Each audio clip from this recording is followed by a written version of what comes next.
Passons maintenant à nos deuxième groupe de travail. Alors, management visuel, digital orienté interne.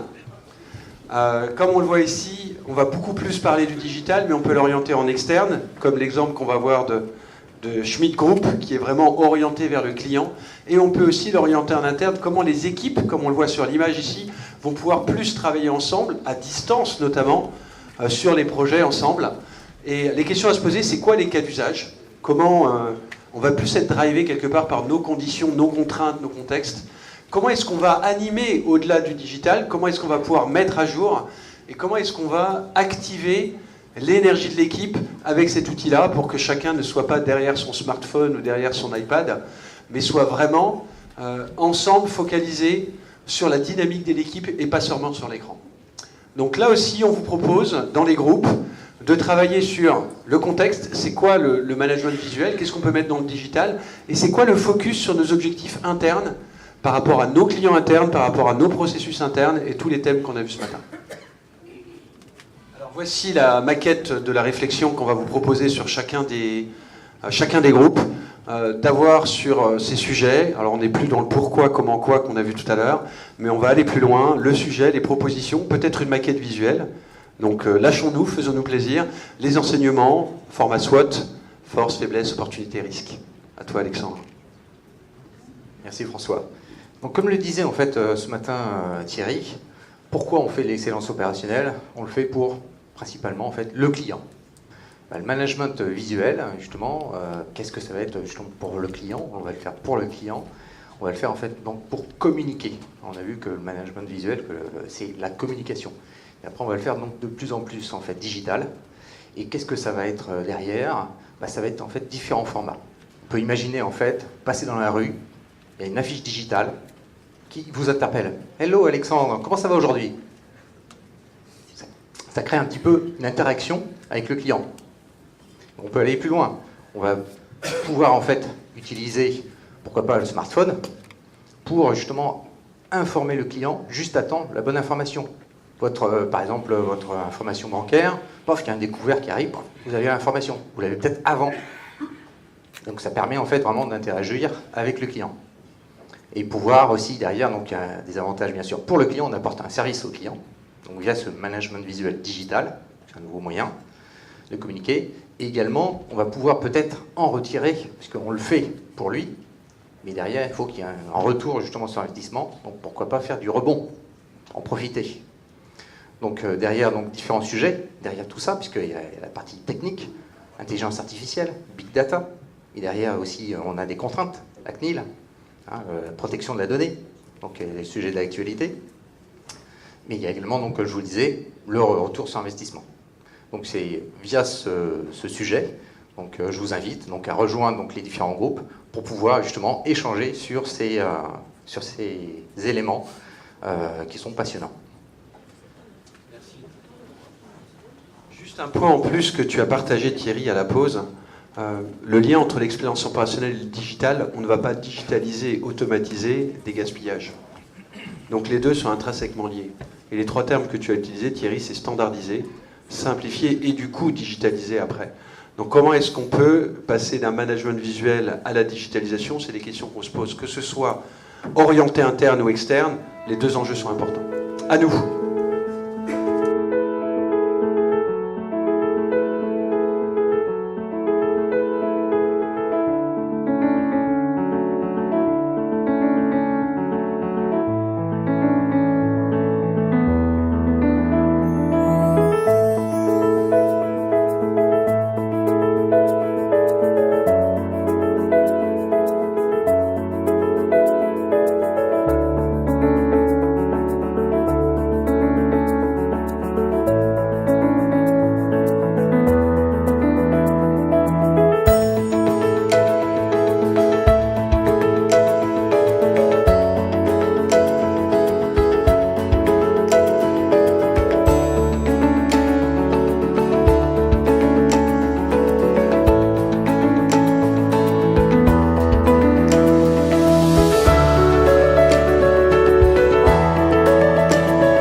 Notre groupe travaillait sur la communication interne, management visuel en communication interne.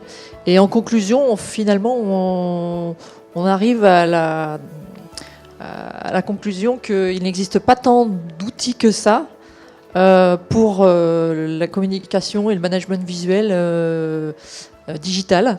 On a cité l'IOBEA ou Trello, qui sont... moi, par exemple, j'utilise l'IOBEA dans mon département. Mais au-delà de ça, en fait, je pense qu'il y a beaucoup de choses à faire. Donc, management visuel digital. Donc, nous, la phrase qu'on retient, c'est qu'il ne faut pas perdre de vue qu'en 1, c'est avant tout du management, en 2, du visuel, et en 3, du digital.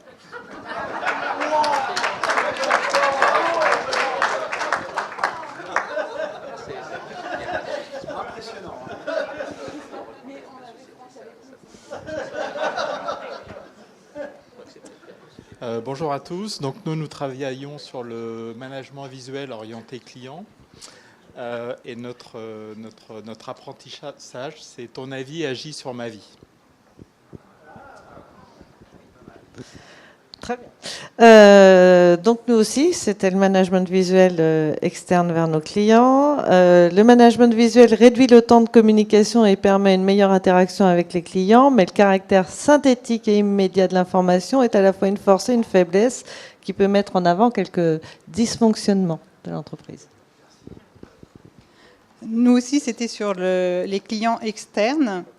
Donc, structurer notre management visuel autour du besoin client permet de renforcer la performance et le sens au service du business. Donc, groupe 11, pareil, on digitalise la relation client pour construire la confiance dans la durée avec le partenaire le plus séduisant.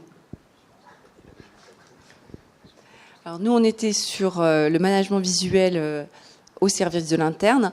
Et donc, on s'est dit finalement que le management visuel digital, c'est un outil augmenté par rapport au management visuel classique, parce qu'il permet la capitalisation, ce qui est quand même pas mal de pouvoir ressortir les choses, et du temps réel, puisque chacun est amené à le mettre à jour.